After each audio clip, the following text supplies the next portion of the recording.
Hello. Today I would like to talk about something else than video games. My topic today is what actually being an indie VTuber for over a half year in the past taught me. Now, I've started this VTubing shenanigans roughly over a half a year ago, and I would like to reflect and maybe share with you some thoughts, what I've learned, what I found out, what I figured out, and what worked for me and what did not. So the first things first, I am indie VTuber, meaning I'm independent. I'm not part of any organization. I'm just doing this for myself and by myself. And I did not actually aim to be a VTuber in the first place. I became VTuber by a chance. Me and my partner Alastriz, who is also my editor and moderator, and she's very lovely in whatever she does, and I'm very grateful to have her. She did make my VTuber persona for me. Now, me and her, we play Final Fantasy XIV together, and somewhere around a year ago, there came a topic about what if it was a joke originally, right? But it was like, what if I make my Final Fantasy XIV character as a VTuber and start using it on streams? Alastriz took this joke a little bit too literally, and she taught herself, without any prior knowledge, she taught herself how to actually rig and create a VTuber. She animated one for me, and ever since I'm using this avatar that you see right now. This is version 1.1 of the avatar. There are some older streams with a older version, which was a little bit more uncanny, a little bit more ugly. We smoothed it out, but yeah, this is how I actually became a VTuber. I wouldn't be VTuber if I didn't get this avatar from her in the first place. Now, I did not know where I'm going with VTubing or anything like this, but what I found out over the months that the audience I gathered, which is not large, but it is audience regardless, they're not actually like VTubers or VTuber fans, or most of them aren't. Some of them are, but mostly it's just random people that simply enjoy my content. So if you think that you are going to be a VTuber, it doesn't mean that you're going to capture VTuber fans. I mean, after all, the VTuber fans, they already have their waifus that they are following, and your ability to quote-unquote steal them away from these kind of big shots is very small.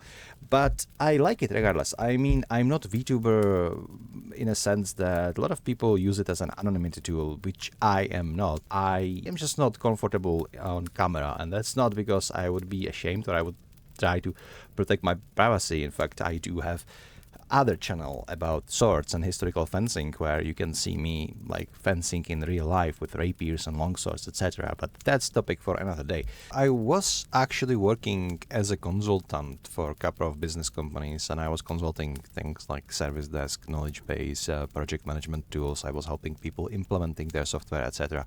And that usually took place on video calls, on camera. So it's not like I'm uncomfortable with camera. But it just reminds me of business culture, of things less personal and more on the business side, and unpleasant memories, and in general. We are talking about gaming, we are talking about having fun. It's just VTuber is bringing out another level of this fun, even if it is not exactly the anonymity thing for me. I still prefer to use my VTuber as a sort of shield that helps me to get more comfortable and to focus more on the fun aspect of my streaming. Call me a weirdo, but it's just better than only talking without any face interaction whatsoever, because the VTuber persona, even if it is not as personal as the classical video camera, it is still something that is just looking at your audience, interacts with them, and they see that sort of live reactions on you.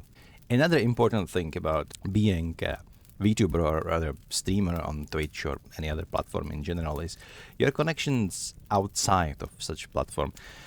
Because in the end of the day, if you would be doing just streaming and nothing else, you wouldn't really get any fun, you wouldn't get any following. You need to interact with your fans, and for me, the most number one interaction is actually on my Discord server and on other Discord servers that I'm part of. This is where I get to know my viewers, my community a little bit better. So this is my advice, is just try to connect outside of just streaming, because if you will be just streaming and not doing anything else, you really won't get anywhere. I have been streaming for 10 years. This past year is when I try to intensify on this and really put my weight into it. But those 9 or so years before that, it was mostly just whenever I found interesting game, I would stream it just to have a reference for myself mostly. And I didn't really get many people who would be interested in that. And I can see why. That content was really mostly just for me, for the memories, and not really for other people, and it was showing. Sometimes people show up, notably when I was playing Star Wars The Old Republic MMO, some fans of Star Wars actually were showing up on my streams, but I really didn't pay too much attention of it, and I wasn't trying to build a community, which probably was a mistake if we would be talking about growing my channel, but I didn't mind at the time. Now, speaking of all this, did I get better? Now, there certainly is a difference of me streaming 10 years ago and kind of now. But if I ask this question, did I get better? Let's focus on those 6 months in the past. Now, I consider myself to really begin streaming about a year ago. So the difference is kind of there. Now, what you need to understand that you will still be you. Your personality will not change. Your sense of humor will not change. However, there is still a huge difference between beginner and somebody who's a little bit more intermediate. The learning curve and little more experience will come a long way. What I mean by this is that if you are starting or trying to start, you just react to the content you're playing, etc. And if you grow a little bit more experience, you're still just reacting. However, the natural reaction that you are giving out is a little bit different. You get used to commenting stuff. You get used to be more engaging. You get used to watching chat more, interact with your viewer more. And you have set up your mechanisms, maybe stream health, what is going wrong, etc. And you pay a little bit more attention to these things, and you are also able to solve them quicker on the fly. You're also learning something new every day when you're doing this. So you are progressively getting a little bit better.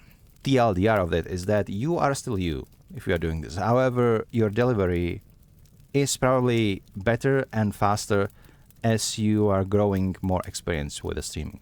As another chapter is, there are things that I wish I knew. There are things that I wish I knew 10 years ago. There are things I wish I knew a year ago. And this comes about every topic, of course, but now we're talking about streaming. So let's dive into details. Now, first things are the skimmers. No matter how big or small your channel is, the second you are out there and you are streaming, you will get scammers.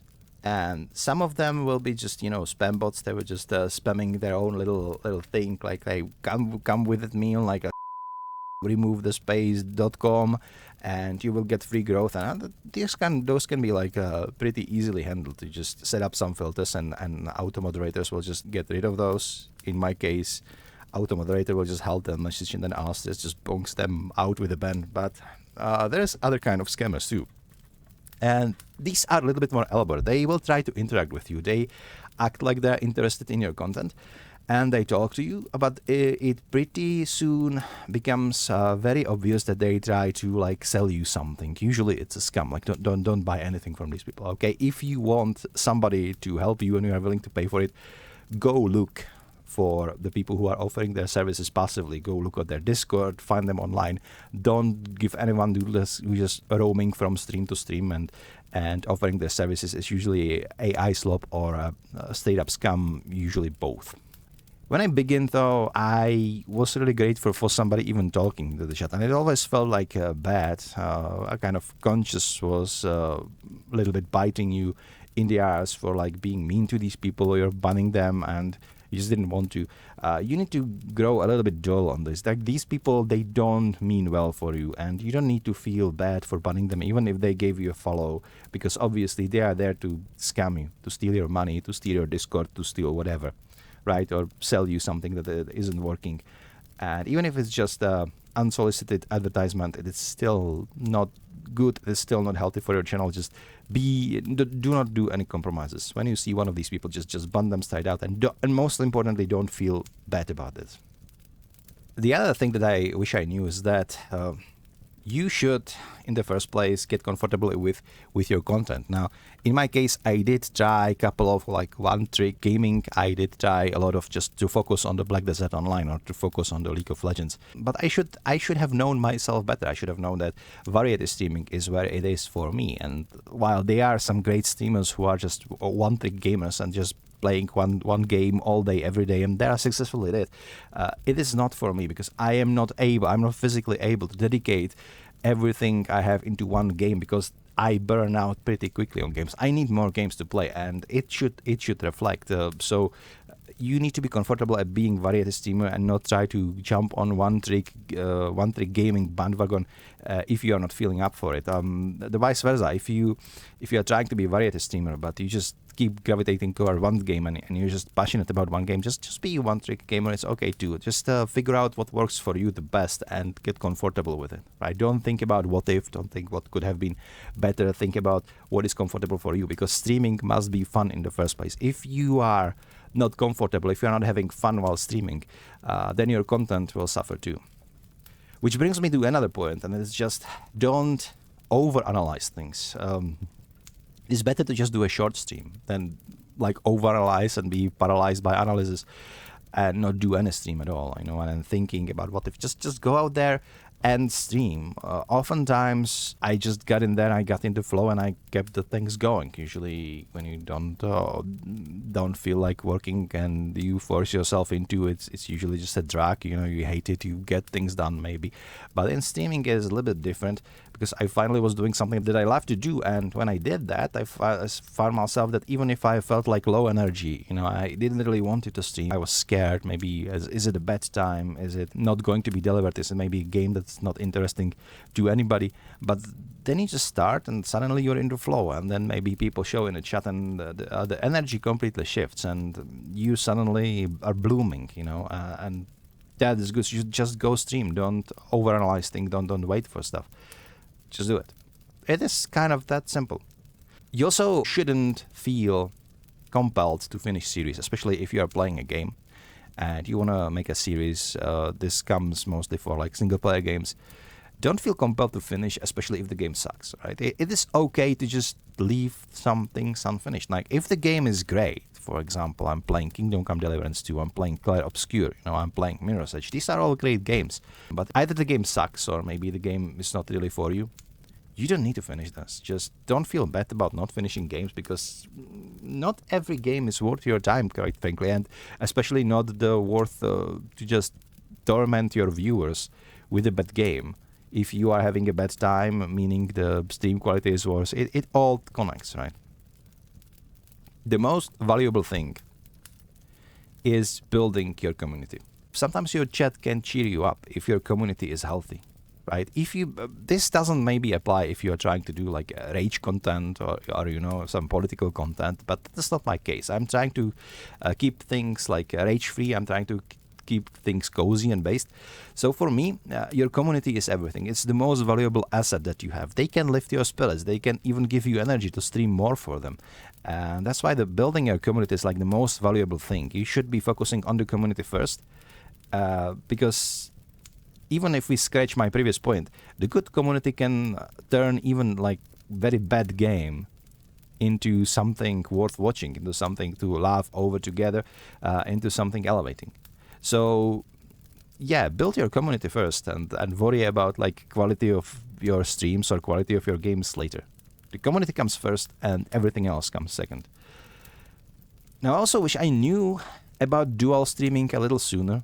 I figured out there is like this tool that is completely free, like it's called Restream. If you've watched some of my past live streams on YouTube, there is like in the description created with Restream kind of thing. That's because I'm using Restream for free, which allows me, even this free module allows me to basically use my OBS to stream on YouTube and Twitch simultaneously. And it is a great stuff, because Twitch is great to interact with your audience, while on YouTube your videos will stay in high quality basically forever.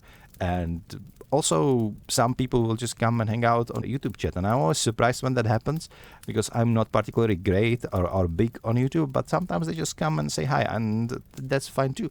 It doesn't really eat up any additional resources. The only quirk is the bitrate of Twitch, that is like 6K, which is a little bit too small, and especially on YouTube you can do almost double of that. But if you are fine with that, which I am as a VTuber, if I had like a real face camera, it would be a little bit more problematic. But yeah, I wish I knew about dual streaming sooner and not afraid to do it, right?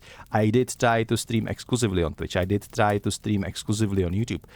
I think dual streaming is like the best of the two worlds. Like, there is nothing to lose and not to gain. The last thing, AI as a tool. Authenticity is always more valuable than AI, and people can tell. And I did try, especially in my beginnings about a year ago, to utilize things like ChatGPT to help me with like descriptions and hashtags, and clickbaity titles.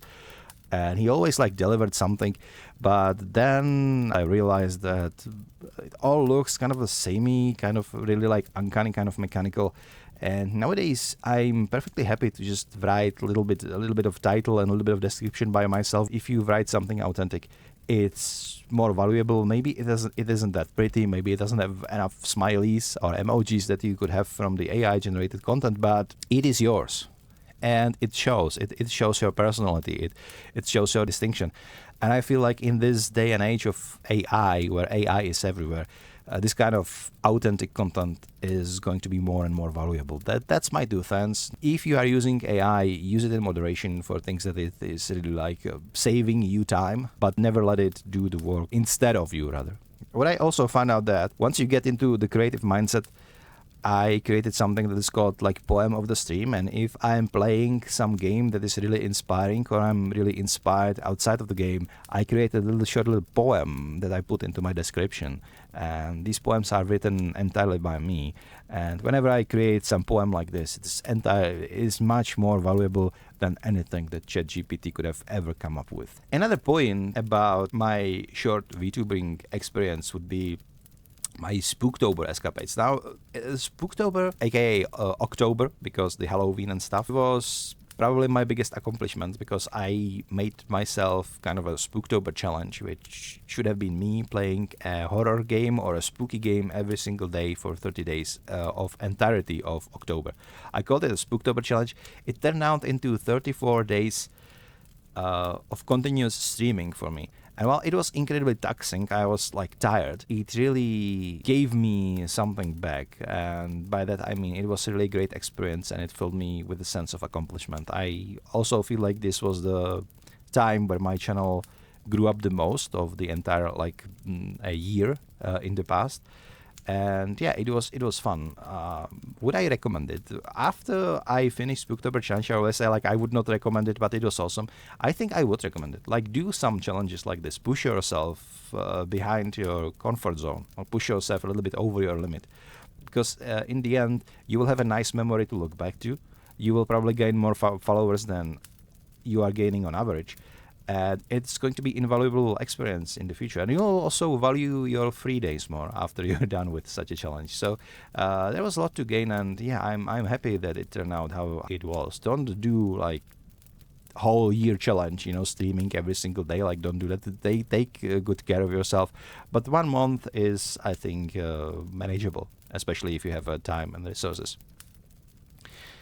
I also learned, as another point, I learned to be very grateful to my editor and moderator. I've already talked about her at the beginning of this video, but I would have never gone this far without Alastriz, who is my editor, my moderator, my graphic and art designer, and also partner, all in one person. And yeah, this channel is basically a two-man show. If it was just me, I would have never go this far. So I am incredibly grateful for this, and I really respect people who are doing all of this on their own, because I know how much work this is, and I wouldn't be able to do so. But luckily I have been blessed with a partner that is supportive and putting her skills into our little project. So that's why we grow together, and yeah, it's great. Now, despite all of that, there are times where I have the desire just to quit. I feel like there is no point to do this. I feel like I have no growth whatsoever. But if I look back, I realize that despite these feelings, I did gather up some following, albeit the small one, but I did gather some following. I did make new friends, and I did make a community. I have a Discord server where there is now kind of quite a lot of people, and they are talking and they are genuine, and I feel like I have a community where I belong. It is my community, and I feel welcome there, and it is amazing. It is probably one of the best things that happened in recent years to me. Now, if I look back to the December of the last year, I would say that once I put my back into it, my growth over time end up over a double of followers on Twitch. Same with YouTube. I mean, it is a little bit less impressive if you look at the actual numbers, because if I say it doubled from like 42 subscribers on YouTube to like 92 subscribers on YouTube, it's a little bit less impressive, but it's a double regardless. Like the Twitch is around the same. We have around 110 followers, and I begin around 40. So yeah, we did reach affiliate. So the next step is probably going to be partner. You know, I can dream, right? But yeah, this is the review of my VTuber journey past a year, or past a half a year. I don't know what else to add in here, so we're going to end the video here. I hope you enjoyed this. I hope you learned something from this. Now, remember, you can also subscribe to my channel if you like what you see. I don't usually do videos like this. My channel is mostly about like shorts and my escapades from gaming. Or you can go over to my other channel with historical fencing. But that is just a passion project, and a really small one, so just expect that. There are some fighting choreographies and etc. So this is what we have. Drop a like if you like this, or dislike if you dislike this, and tell me in the comments what you think I nailed in this reaction, or if you have any questions, I will try to answer every single one of them. And until next time, take care.